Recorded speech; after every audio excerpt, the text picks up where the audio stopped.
પ્રેસના મિત્રોએ આમ તો જિલ્લાને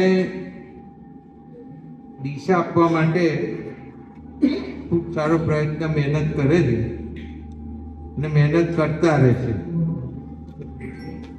અમારી વાત તમે ઘણી બધી પ્રેસના માધ્યમથી પ્રજા સમક્ષ મૂકી છે અને મૂકતા રહેશે,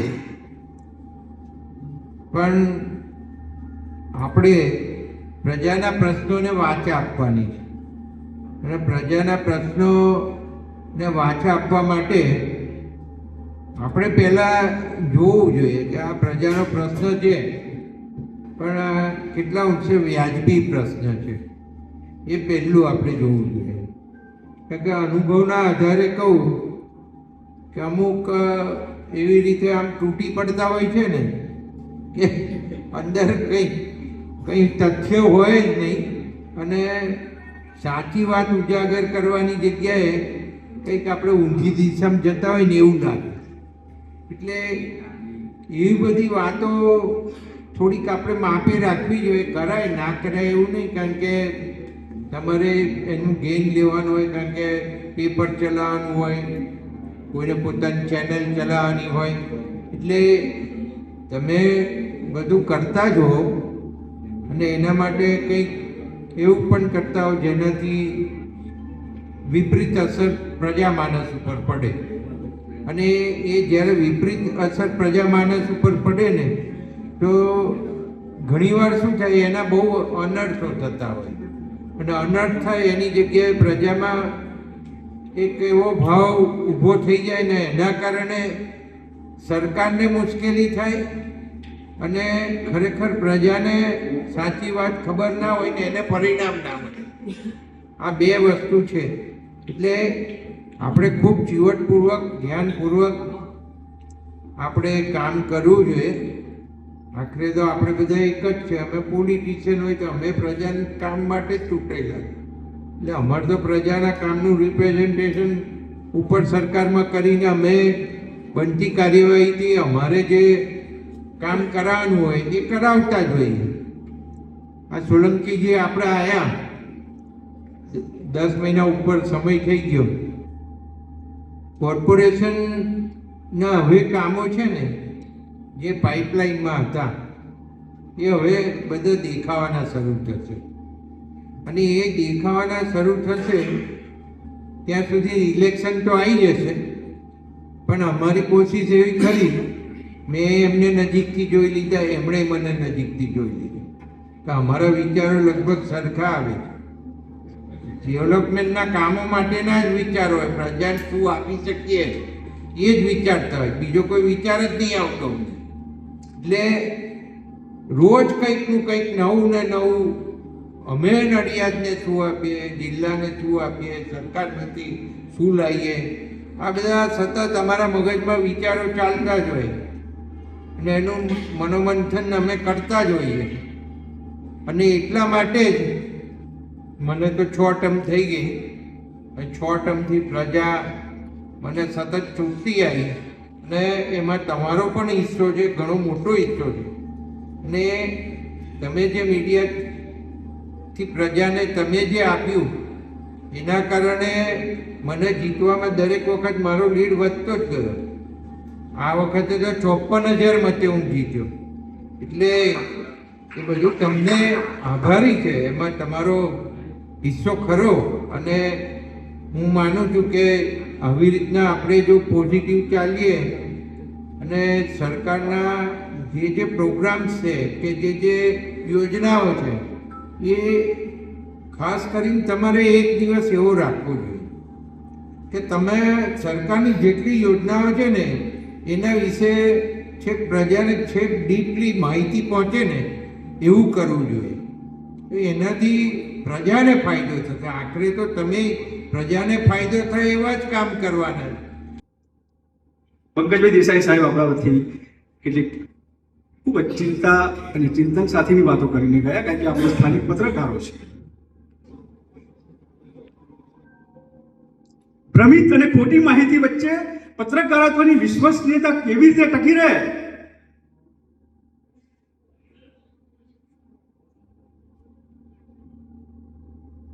એ વિશ્વસનીયતાની જાળવણીનું કામ કેવી રીતે કરવાનું છે એનું થોડું ચિંતન મનન અહીંયા થઈ રહ્યું છે.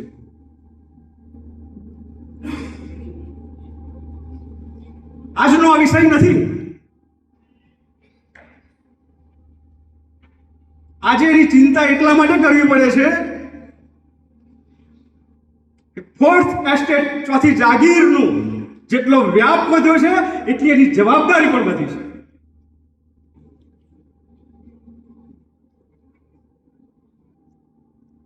સાહેબે કહ્યું એમ પ્રિન્ટ મીડિયા હતું, ઇલેક્ટ્રોનિક મીડિયા આવ્યું, સોશિયલ જર્નલિઝમ આવ્યું,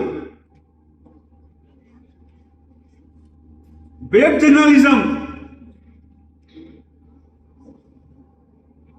એના ફાટા વિસ્તરતા ગયા. એની વચ્ચે જવાબદાર પત્રકારત્વની અને પત્રકારની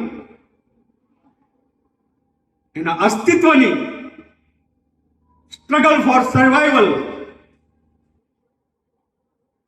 આ બધા જ પ્રશ્નોની ચિંતા કરવાનો સમય આવે છે. ચોથી જાગીર વગર ક્યારેય ચાલ્યું નથી.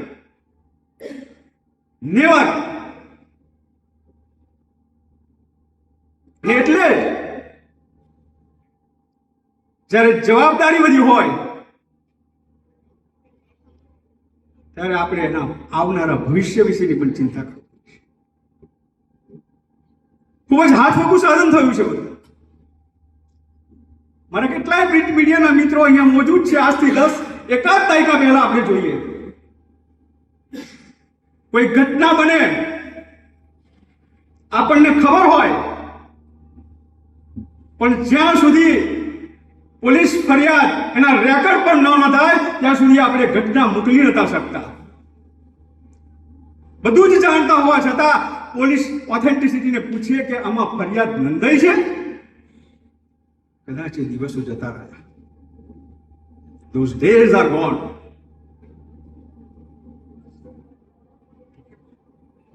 મોબાઈલ, મને એ નથી સમજાતું કે મોબાઈલ આપણા હાથમાં છે કે આપણે મોબાઈલના હાથમાં છે. મને એ નથી સમજાતું કે આપણે મોબાઈલને ચલાવી રહ્યા છીએ કે મોબાઈલ આપણે ચલાવી રહ્યો છે. અને એટલે ગાંધીજી આ દેશના ખૂબ જ સુંદર એમણે જે પત્રકારત્વ આપ્યું છે એમાંથી પાઠ શીખવા જેવા છે. એમણે કહ્યું છે કે નિરંકુશ પત્રકારત્વ, નિરંકુશ લેખન ગામડા ડુબાડી શકે છે. કેમ આ ચિંતા કરવાનો વિષય છે? આપણો પૂર્વ રાષ્ટ્રપતિ અબ્દુલ કલામ એમણે પણ કહ્યું કે તમને જ્યારે અભિવ્યક્તિની સ્વતંત્રતા મળે છે ત્યારે તમે વધારે રિસ્પોન્સિબલ રીતે તમારે વર્તવાનું આવે છે. નહીં તો માહિતીના વિસ્ફોટમાં એનો તમે ઉપયોગ કે દુરુપયોગ કરી દેશો, પરિણામો અને પરિમાણો બદલાઈ શકે છે, એના જવાબદાર તમે બનશો. એટલા માટે આપણા સૌની સામાજિક જવાબદારી છે. ગયા અઠવાડિયે આપણે જોઈ શકીએ છીએ શું થયું. બોલિવૂડના ખ્યાતનામ અભિનેતા ધર્મેન્દ્રજીને આપણે નિધન કરી દીધું. એટલું જ નહીં, એની પાછળ શ્રદ્ધાંજલિઓ પણ ટ્વીટ થવા માંડી. શું વાત કરીએ, સંવેદના ક્યાં ગઈ આપણી? કોઈ માણસ મૃત્યુ પામ્યો છે કે નહીં એની ખરાઈ કરવાનો પણ સમય જો મીડિયા પાસે ન હોય તો આપણે વધારે બેજવાબદારીને વર્તી રહ્યા છે. સાહેબ ધર્મેન્દ્રજી હોય કે કોઈ સામાન્ય ગરીબ પરિવારનો નાનો દીકરો હોય, ત્યારે મૃત્યુ વિશે લખવા બેસીએ ત્યારે એની ખરાઈને ચોકસાઈ કર્યા વગર આપણે કેવી રીતે લખી શકીએ? એટલે સુધી કે ઘણા મહાનુભાવોએ તો શ્રદ્ધાંજલિ પણ ટ્વીટ કરવા માંડી. એમના ધર્મપત્ની જાજરમાન અભિનેત્રી રહી ચૂકેલા અને વર્તમાન સાંસદ હેમા માલિનીજીએ કહ્યું, ટ્વીટ કર્યું મીડિયા ઉપર, મીડિયા જગતમાં શું ચાલી રહ્યું છે? આ બધું ચિંતાનો વિષય છે. My school is one such future ready school where I understand each and every concept taught in the class and don't rote learn, where teachers don't just use books and blackboard to teach but use new ways of teaching and learning like audiovisual learning, activity based learning and group activities which enhances my conceptual understanding. My school also teaches coding, which is an important 21st century skill. Not just that, I get an opportunity to showcase my skill on a national platform. And with all this, I acquire important skills that make me future ready and confident. Would you also like to know where is my future ready school?